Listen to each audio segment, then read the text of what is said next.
La Chine soutient la position du Mali sur la question du Nord et va apporter son appui logistique à notre pays pour la reconquête des territoires occupés. Une déclaration du chargé d'affaires de l'ambassade de la Chine au Mali. Le diplomate a été reçu par le président de la République par intérim. Le professeur Dioncounda Traoré a également accordé une audience à l'ambassadeur du Japon, à une délégation de l'association de Guinadogon et aux membres de la commission nationale d'organisation des concertations nationales. Une série d'audiences suivies par notre reporter Bourama Traoré. Une journée du mardi bien chargée pour le président de la République par intérim. Le professeur Dioncounda Traoré a accordé ce jour 4 audiences. La première, c'est avec le chargé d'affaires de l'ambassade de la Chine au Mali. Guillaume Sueli est venu rassurer le chef de l'État du soutien de son pays au Mali pour la résolution de la crise.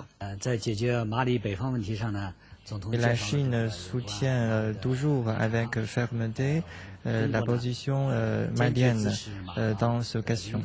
Et la Chine va apporter dans la mesure de ses possibilités son aide au Mali. Et spécifiquement sur le plan militaire, nous avons déjà une coopération très ancienne et surtout sur le plan de logistique et de transmission militaire. La deuxième personnalité reçue par le président de la République par intérim est l'ambassadeur du Japon au Mali.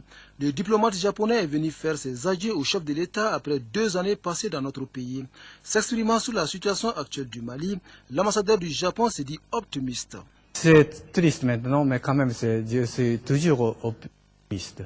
Je souhaite que votre pays va surmonter les difficultés. Quant à la délégation de l'association Guinadogon, elle est venue remettre au professeur Dioncounda Traoré un rapport sur la situation au nord du Mali. On se rappelle, les responsables de l'association s'étaient rendus dans cette partie du pays pour rencontrer les occupants et les occupés.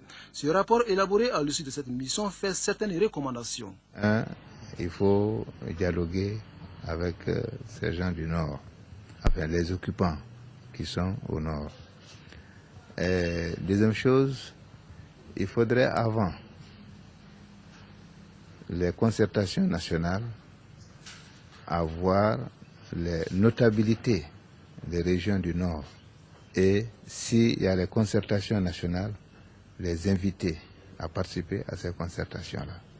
Concertations nationales qui étaient prévues pour les 29 et 30 septembre 2012 sont reportées à une date ultérieure. C'est ce qui ressort d'une audience que le président de la République a accordée aux membres de la Commission nationale d'organisation. Nous avons donc obtenu que les dates du 29 et 30 septembre soient repoussées. Et nous allons à ce moment-là revoir ce qu'il y a lieu de faire, prendre toutes les dispositions pour que les concertations puissent se passer dans les meilleures conditions possibles, parce que nous n'avons pas le droit à l'erreur. Il ne faudrait en aucun cas que ces concertations soient bâclées.